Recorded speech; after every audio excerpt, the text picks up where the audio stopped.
Way back when, my first 3D stereoscopic attempt was still images created with 2 cameras.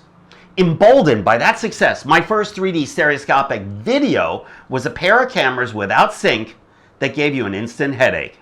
Yes, we all must learn and evolve. Note to all those out there, despite what others may say, you cannot do professional 3D video without fully synced cameras. Anyone trying to tell you otherwise is akin to selling you snake oil to cure all your ailments. I've come a long way in the 30 years that have passed, and along the way I've consulted with many hardware and software companies that were searching for the 3D Holy Grail. I will tell you that Canon coming on board with the Canon R5 and the Canon R5C with the RF 5.2 dual fisheye lens is the most complete system to date. And it's something that 3D lovers are rejoicing all over. We have never had a complete system for shooting 3D VR 180 stills, and with the Canon EOS VR system, we can now shoot rapid 8K raw images at a burst of 20 frames per second. And with the Canon R5C, we have the ability to shoot super smooth 60 frame per second 8K VR raw video in the camera. So now let's talk about the elephant in the room, so to speak. The heat issue with the R5. The Canon R5 is not an especially new camera. It was originally released in July 2020.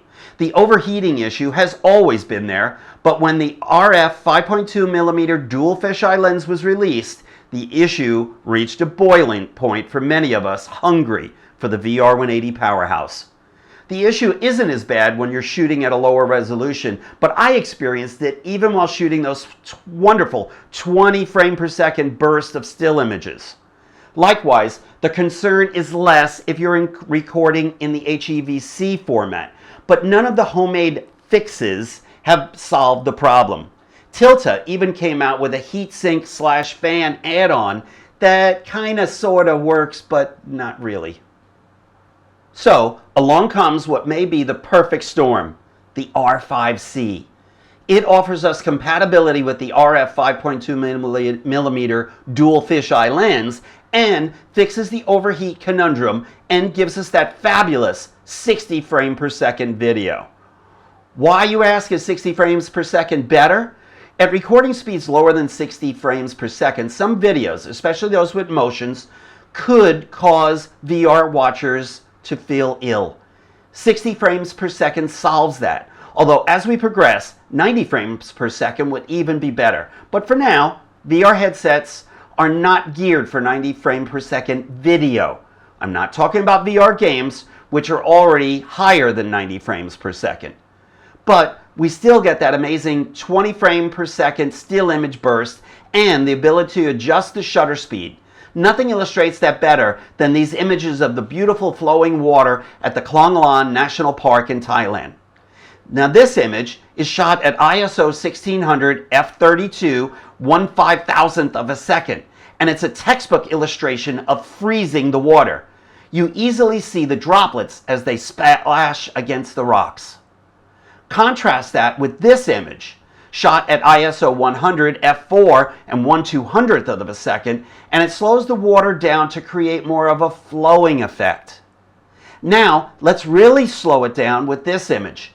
It takes the settings to ISO 100, f8, and 1/50th of a second. Now you can really see the blurred movement of the water as it runs its path.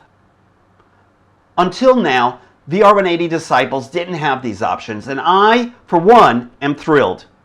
It opens up the artist palette to a whole new spectrum. In the past, if I wanted stills, I would have to pull a screenshot from the video timeline. Mostly it worked, but it did not afford me the opportunity to create a truly special shot by being able to adjust and get the look I wanted from the still. If you really love the R5, but you also love shooting 8K RAW, then the Atomos Ninja 5 Plus offers the one sure alternative. By connecting to the HDMI out from the R5, you can record 8K ProRes RAW all day long, or at least until you have to change out hard drives or battery. It works flawlessly and gives you many other advantages.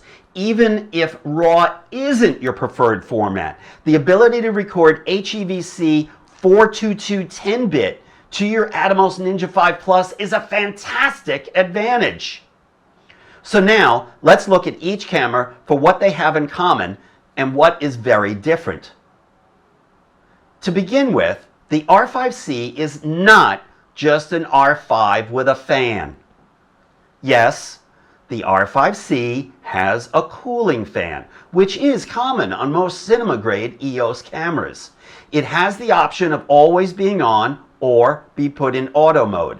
Now in auto mode, the fan turns on and off as needed for keeping the camera cool. So yes, you can turn it off while you're recording if you want to. On the downside, the R5C does not have in-body stabilization, but then again, it doesn't have it with the R5 either for the VR 180 lens. So if you're a VR shooter, that absolutely makes no difference. Here we go again. I demand more!